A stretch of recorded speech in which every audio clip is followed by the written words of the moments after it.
अस्सलामुअलैकुम बच्चों, कैसे हैं आप सब। उम्मीद करती हूँ खैरियत से होंगे। आज हम पढ़ेंगे माहौल का मुताला और आज का हमारा उन्वान है मुतअद्दी अमराज और उनकी रोकथाम। तो बच्चों, हम पिछले सबक में पिछली वीडियो में हम पढ़ चुके हैं कि मुतअद्दी अमराज क्या होता है और अमराज का फैलाव किस तरह होता है। और आज हम पढ़ेंगे अमराज की रोकथाम। अमराज से महफूज रहने के लिए की गई तदाबीर को अमराज की रोकथाम कहते हैं। पानी के ज़रिए होने वाले अमराज से महफूज रहने के लिए पीने के पानी को जरासीम से पाक किया जाता है। छोटे गांव में पाए जाने वाले पानी के अवामी ज़राए को ब्लीचिंग पाउडर का इस्तेमाल करके जरासीम से पाक किया जाता है। गैस्ट्रो या यरकान की वबा फैलने पर पानी को जोश देकर पीने की सलाह दी जाती है। मच्छरों की अफजाइश के मुकाम। ठहरे हुए पानी में मच्छरों की अफजाइश ना हो, इसलिए जहाँ तक मुमकिन हो सके उसका ख्याल रखें कि पानी ठहरा ना रहे। अगर ये मुमकिन ना हो तो कीड़े मार दवाओं का इस्तेमाल करें, जिससे मलेरिया के फैलाव पर काबू पाया जाता है। यहाँ पर आपको क्या बताया जा रहा है? अमराज की रोकथाम। अमराज से महफूज रहने के लिए जो तदाबीर की जाती है उसे क्या कहते हैं? अमराज की रोकथाम कहते हैं। तो यहाँ पर आपको अमराज की रोकथाम बताया जा रहा है। छोटे गाँव में क्या किया जाता है? पानी के अवामी ज़राए को ब्लीचिंग पाउडर का इस्तेमाल करके जरासीम से पाक किया जाता है। गैस्ट्रो या फिर यरकान की वबा फैलने पर पानी को जोश देकर पीने की सलाह दी जाती है। उसके बाद है कि मच्छरों की अफजाइश कहाँ पर होती है? ठहरे हुए पानी में। तो आपको इस बात का ख्याल रखना है कि कहीं पर पानी ठहरा न रहे। और अगर ये मुमकिन नहीं है तो क्या करना है? कीड़े मार दवाओं का इस्तेमाल करना है, जिससे मलेरिया के फैलाव पर काबू पाया जा सकता है। दिक जैसे मुतअद्दी मर्ज़ से मुतासरा मरीज़ को खुली जगह पर रखा जाता है। अस्पताल में भी मुतअद्दी अमराज से मुतासरा मरीज़ों का हिस्सा मखसूस होता है। मरीज़ के बर्तन, कपड़े जरासीम कुछ दवा से धोए जाते हैं। दिक के मरीज़ का थूक एक बर्तन में जमा किया जाता है। इस पर फिनाइल जैसी जरासीम कुछ दवा छिड़की जाती है। इस तदबीर से मर्ज़ के फैलाव से बचा जा सकता है।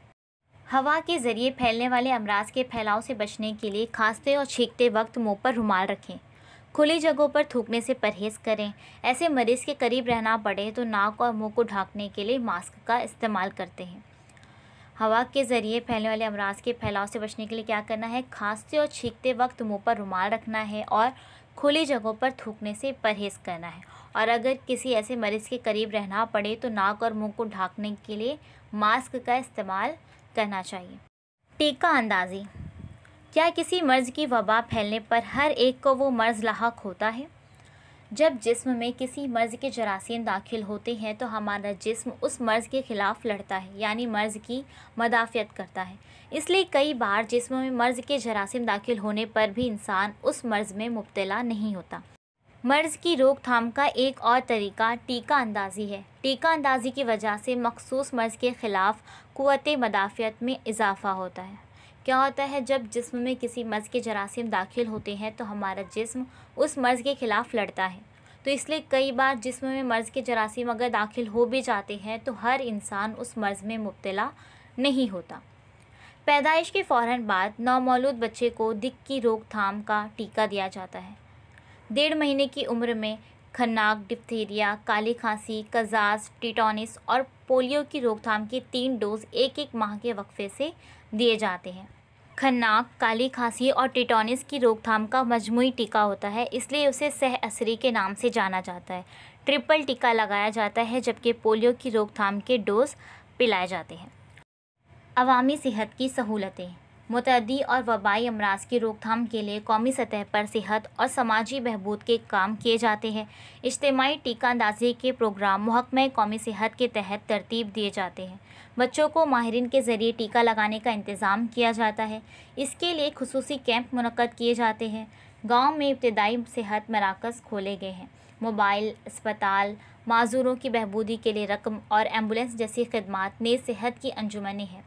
सेहत की अंजुमनों में भी खून, पेशाब की जांच, एक्सरे, स्किन, सोनोग्राफी की सहूलतें भी दस्तयाब हैं, जिसकी वजह से मरीज़ों को फ़ौरन तिब्बी इमदाद मिल सकती है। पीने के पानी और ग़िज़ाई अशिया के ताल्लुक़ से लोगों को मालूमात दी जाती है। माहौल को साफ़ रखने की ताकीद की जाती है। अब अवामी मुकामात पर थूकने पर कानूनी पाबंदी है। इस पाबंदी का अहम मकसद अमराज के फैलाव को रोकना है। सेहत से मुतालिक नशो इशात के ज़रिए अवामी बेदारी लाई जाती है। पानी छान कर पिएँ। टीवी पर अवामी बेदारी के प्रोग्राम। इसे हमेशा जहन में रखें। सफाई, मतवाज़न ग़िज़ा और टीका अंदाज़ी अमराज की रोकथाम के अहम ज़राए हैं। हमने क्या सीखा? खुर्दबीनी जानदारों के ज़रिए होने वाले अमराज को मुतअद्दी अमराज कहते हैं। अमराज की वजह बनने वाले खुर्दबीनी जानदारों को अमराज के जरासीम कहते हैं। हर मर्ज़ का एक मखसूस जरसूमा होता है। पानी, ग़िज़ा, हवा, रास्त राब्ता और कीड़ों के ज़रिए जरासीम का फैलाव होता है। जरासीम जिस्म में दाखिल ना हो उसका ख्याल रखा जाए तो अमराज का फैलाव नहीं होता। एक ही वक्त में कई लोग किसी मर्ज़ में मुब्तला हो तो कहा जाता है कि मर्ज़ की वबा फैली है। टीका अंदाज़ी मर्ज़ की रोकथाम का एक बेहतरीन तरीका है। तो बच्चों, उम्मीद करती हूँ कि आपको अच्छी तरह से सबक समझ में आ गया होगा। जल्द ही मिलेंगे एक नई वीडियो के साथ। अल्लाह हाफ़िज़। Please subscribe the channel and press the bell icon.